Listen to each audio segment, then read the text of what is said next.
దేశంలో సామాజిక న్యాయం కోసం పోరాడిన మహోన్నత వ్యక్తి బీపీ మండల్ అని రామయ్యంపేట మండల కౌన్సిలర్ కాంగ్రెస్ పార్టీ నాయకుడు గజవాడ నాగరాజు అన్నారు. మంగళవారం రామయ్యంపేటలో యాదవ సంఘం ఆధ్వర్యంలో బీహార్ మాజీ ముఖ్యమంత్రి BC Mandal commission chairman Bindeshwar Prasad Mandal 109వ జయంతి ఉత్సవాలు ఘనంగా నిర్వహించారు. ఈ సందర్భంగా బీపీ మండల్ విగ్రహ ఏర్పాటుకు భూమి పూజ కార్యక్రమం నిర్వహించారు. ఈ సందర్భంగా గజవాడ నాగరాజ్ తో పాటు బీసీ సంఘం జిల్లా అధ్యక్షులు మెట్టు గంగారం, బీఆర్ఎస్ నాయకులు మద్దిల రమేష్, యాదవ సంఘం ప్రతినిధులు బసన్నపల్లి రాజీ యాదవ్, గొర్రెల కాపరుల సంక్షేమ సంఘం జిల్లా అధ్యక్షులు ఊడెం దేవరాజు, రామయ్యంపేట ప్రెస్ క్లబ్ అధ్యక్షుడు బసన్నపల్లి మల్లేశంలు మాట్లాడుతూ దేశంలో వెనుకబడిన బడుగు బలహీన వర్గాల విద్యా ఉద్యోగాలతో పాటు రాజకీయ రంగంలోనూ సమాన హక్కులు దక్కాలనే లక్ష్యంతో బీబీ మండల్ నిరంతరం పోరాడారని తెలిపారు. బీసీ మండల్ కమిషన్ చైర్మన్ గా ఆయన అందించిన సేవలు దేశ సామాజిక రాజకీయ చరిత్రలో చిరస్థాయిగా నిలిచిపోయాయన్నారు.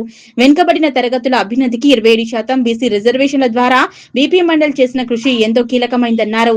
సామాజికంగా ఆర్థికంగా వెనుకబడిన వర్గాలకు అవకాశాలు కల్పించేందుకు ఆయన చేసిన పోరాటం నేటి తరానికి స్ఫూర్తిదాయకమన్నారు. బీపీ మండల ఆశయాలను ముందుకు తీసుకెళ్లేందుకు ప్రతి ఒక్కరూ కృషి చేయాలన్నారు. ఆయన ఆశయాలను ప్రజల్లోకి తీసుకువెళ్లడంతో పాటు బీసీల హక్కుల ఐక్యం కోసం ఉండాల్సిన పోరాటాలు అవసరమన్నారు. అనంతరం బీపీ మండల్ విగ్రహ ఏర్పాటు కోసం భూమి పూజ చేశారు. ఈ కార్యక్రమంలో టీఈడబ్ల్యూజే రాష్ట్ర కార్యవర్గ సభ్యులు డీజీ శ్రీనివాస్ శర్మ, మున్సిపల్ కౌన్సిలర్లు పుట్టి సందీప్, దేవుని రంజిత్, గూగులత్ రవి, కోఆప్షన్ సభ్యులు గౌస్, కాంగ్రెస్ పార్టీ నాయకులు డాకి స్వామి, చింతల స్వామి, ఎనిశెట్టి అశోక్ గుప్తా, బైరం కుమార్, యాదవ సంఘం నాయకులు అన్నమైన పోచయ్య యాదవ్, ఎర్రగొల్ల రమేష్ యాదవ్, దొరగొల్ల దుర్గయ్య యాదవ్, అన్నమైన మల్లయ్య యాదవ్, రాములు యాదవ్, శ్రీశైలం యాదవ్, బత్తుల రవి యాదవ్, దోనేటి గోపాల్ యాదవ్, బీసీ యాదవ సంఘం నాయకులు కార్యకర్తలు పాల్గొన్నారు. యాదవ్ సంఘ పెద్దలు నిర్వహించిన ఈ యొక్క బీసీ మండల్ యాదవ్జీ గారికి మా గౌరవ శాసనసభ్యులు మైనంపల్లి రోహితరావు సార్ ఆదేశాల మేరకు ఈరోజు బస్టాండ్ అపోజిట్గా మహనీయులు ఎప్పుడు స్మరించుకోవాలి, మహనీయులు గుర్తించేటట్టు రామంపేట సర్కిల్లో, రామంపేట పట్టణంలో ప్రతి మహనీయుని విగ్రహం కూడా ఉండాలని చెప్పి మా ఎమ్మెల్యే గారు చెప్పడం జరిగింది. దీనికి ఎందుకంటే ఈరోజు బీపీ మండల్జీ గారు మన బీసీల కోసం, బడుగు బలహీన వర్గాల కోసం వారు ఎంతో కృషి చేసిన రిజర్వేషన్ కోసం. ఆయన బీపీ మండల్ గారు ఈరోజు ఏంటంటే గొప్ప వ్యక్తి.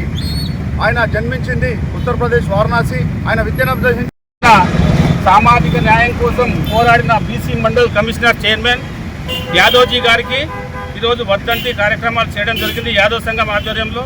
ఇక్కడ మున్సిపల్ పాలకవర్గం ఇంచుమించు అందరూ ఈ కార్యక్రమాన్ని వచ్చి విజయవంతం చేసినందుకు వాళ్ళకి ధన్యవాదాలు.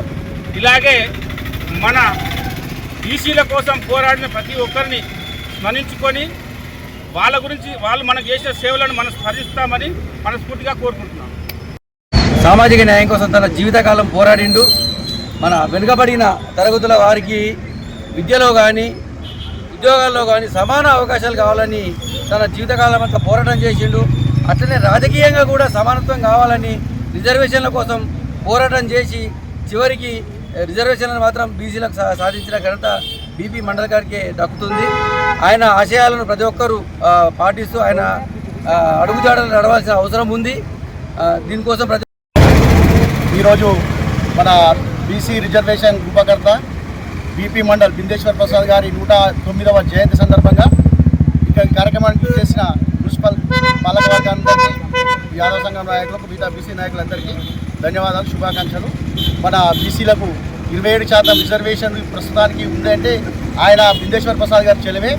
ఆయన గతంలో బీహార్ ముఖ్యమంత్రిగా, అదేవిధంగా ఎంపీగా, బీసీ కమిషన్ చైర్మన్గా అనేక సంవత్సరాలు పోరాడి రిజర్వేషన్ కల్పించిన ఘనత ఆయనకే దక్కింది. కాబట్టి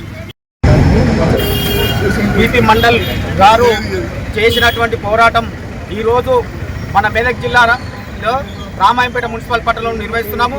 కానీ ఆయన చేసిన బీసీలకు సేవ ఎంత చెప్పుకున్నా తక్కువనే. కాబట్టి మన గత ప్రభుత్వంలో ఆయన భారతదేశ బీసీ కమిషన్ చైర్మన్గా పనిచేసి మరి వీపీ సింగ్ గారికి ఒక 3 నెలల్లో తన రిపోర్టు అందజేస్తే ఆ వీపీ సింగ్ గారి గవర్నమెంటు మనకు ఇవాళ 52% అని కమిషన్ చైర్మన్ గారు రిపోర్ట్ ఇస్తే